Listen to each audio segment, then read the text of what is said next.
How many of you knew that there's not a 1,031 verses in chapter 19 of Luke? You probably thought you were in for a long reading. No, faith always has some action attached to it. There's no such thing as faith without some action to it. Like I was saying with the children's sermon, or if I said something like, for example, if I said, "Look, fire, fire," and nobody looks, then you don't believe what I've said. If I do yell fire and you look, either you're going to think it's a bizarre sermon illustration of some sort, or you're going to think, wow, there's a fire. So you have to take some action. You're desirous of preserving your health or your safety or whatever. So if somebody calls out something like that, like fire, then if you believe them, there's going to be some action attached to it. And I think sometimes we get so tied up with faith and works because in particular, our Reformed tradition has made them almost seem like two separate, completely separate things. But faith and works are not separate. In fact, faith and works are always together. Theologians separate them so that they can write books and make a living and have something to say and so on. And preachers can preach about it. But faith and deeds always go together, always. There's no such thing as separating them. And I think we see that today in Zacchaeus. So I want to look at this wee little man. And by the way, a wee little man was he. How many of you remember that song from when you were in Bible school? Yes, Zacchaeus was a wee little man. So we want to look at Zacchaeus today and see some of that idea of faith and how that works out. In the first place, a little bit of background. Everybody knows that everybody hates tax collectors, particularly this time of the year when we're starting to do our taxes. Nobody's in favor of taxes, and tax collectors are always sort of nefarious people. Zacchaeus was a chief tax collector, and the way that worked was Jericho was a border town. And so border towns have a lot of coming and going between one country and another, and so there's a lot of opportunity to collect taxes. And what happens for a chief tax collector is that they negotiate with the Romans, and since the Romans are the dominant power in that day, they negotiate with the Romans a price to collect taxes in a certain area. And the job of chief tax collector goes to the highest bidder.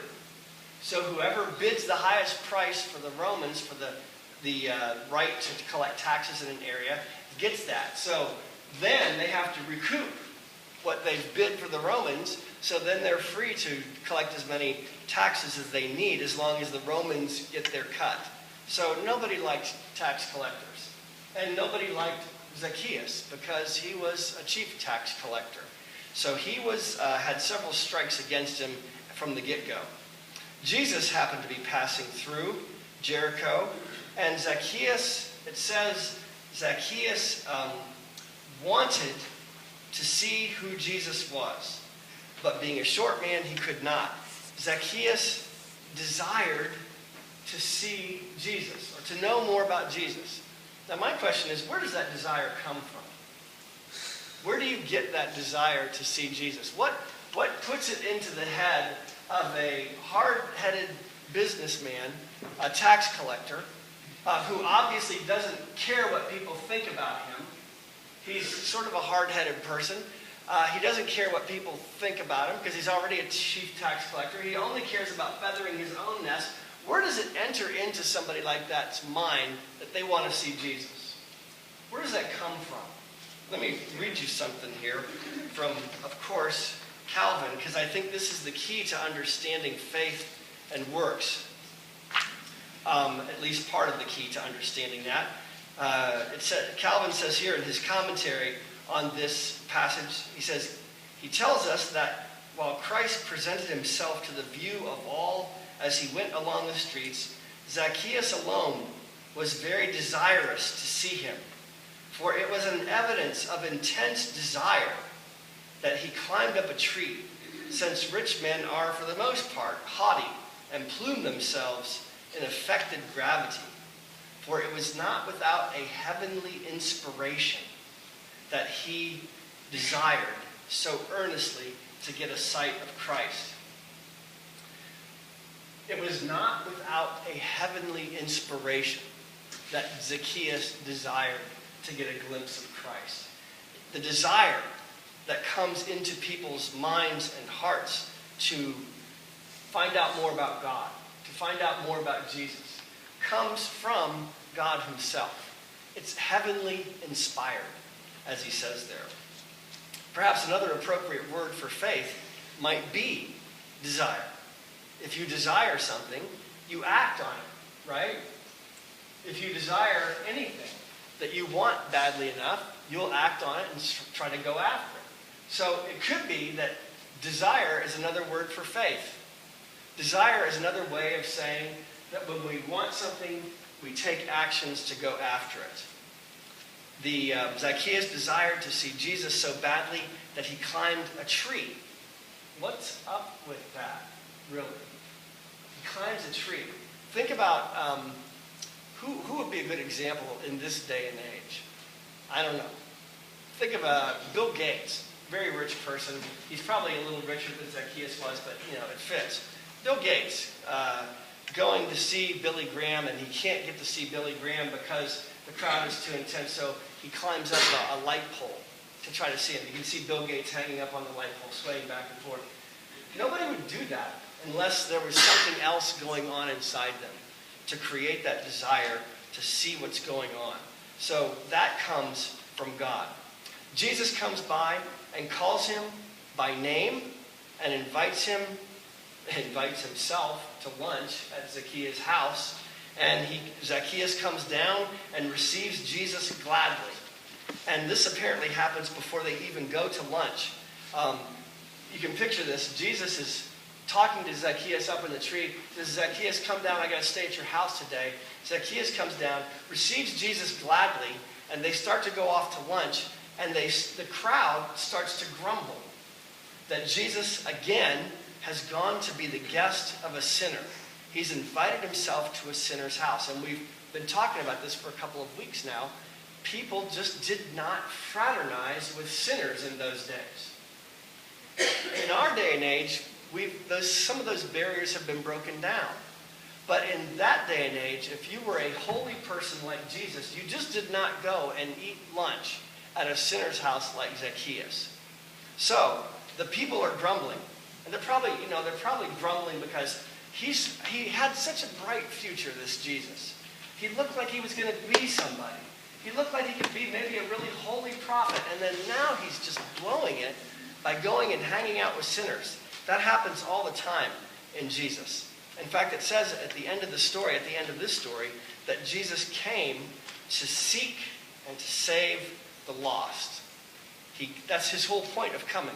So his hanging out and having lunch with and spending time and enjoying table fellowship with sinners was not an add-on to what Jesus came to do. It was part and parcel of his project when he came. It was part and parcel of what he came to do. He came to seek and to save the lost. Okay, now, here we have it so far. Jesus calls him down. They receive each other gladly. People grumble because Jesus is hanging out with Zacchaeus, a sinner. And after Zacchaeus receives his heart's desire, he's a changed person. And what's the first thing that he does after he and Jesus talk for a little bit? I don't even think they get to the house for lunch. He comes down from the tree. He receives him gladly. And Zacchaeus does what?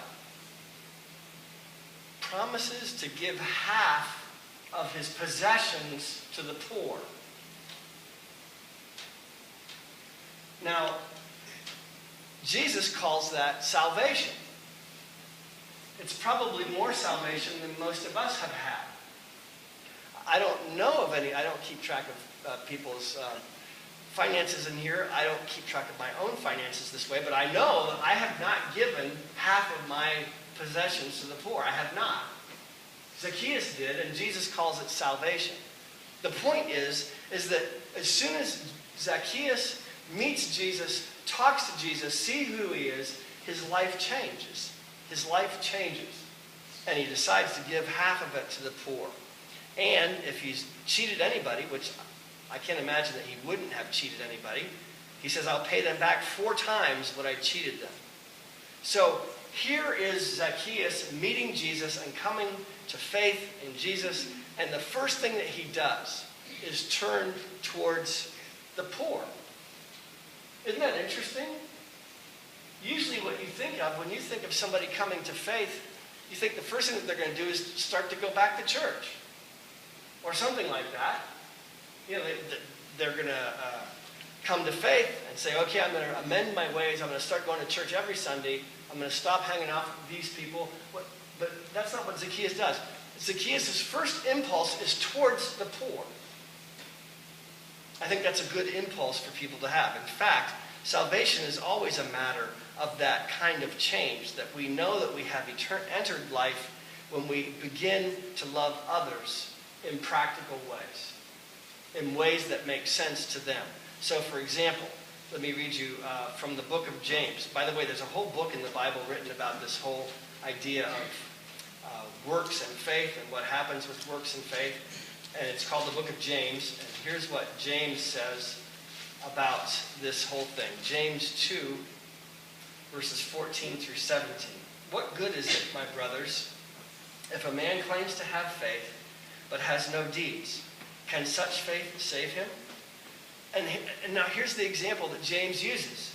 So what I'm trying to get you to see in this is that the way that salvation comes is not separate from helping the poor.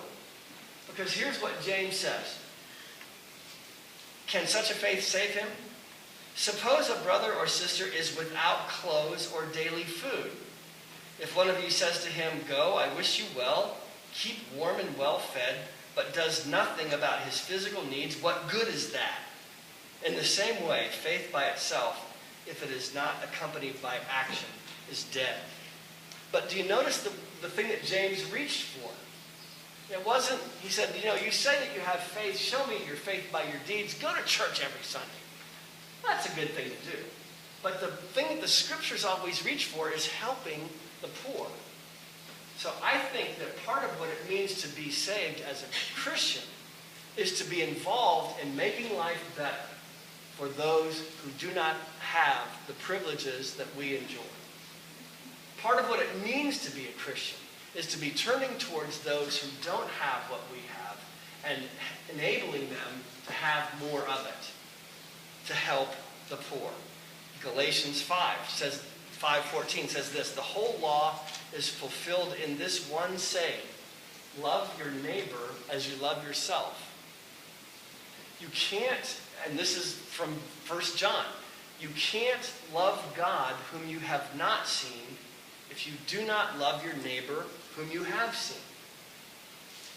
So this whole idea of salvation, we in our day and age have completely, not completely, but we've hacked it up so that it's possible for a lot of people that we can believe but not do anything, or we can believe but never have it change our lives. But that's not the way salvation in the scriptures is envisioned.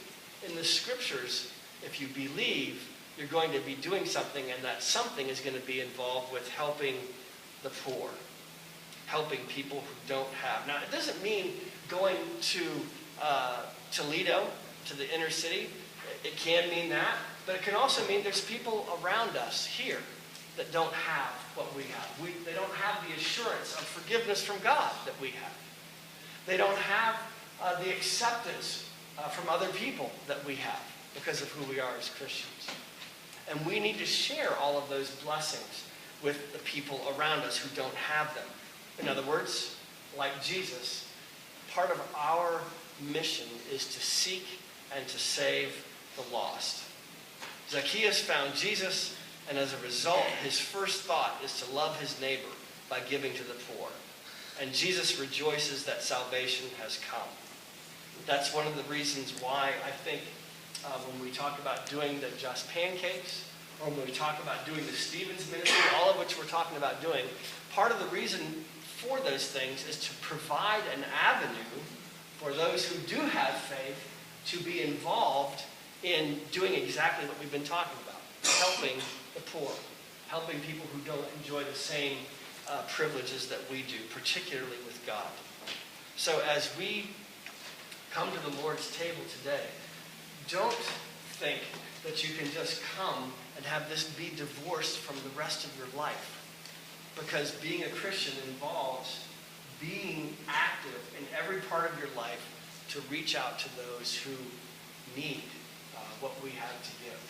Whether it be material goods or whether it be the spiritual blessings that God has given us in Christ. Let's close in a word of prayer.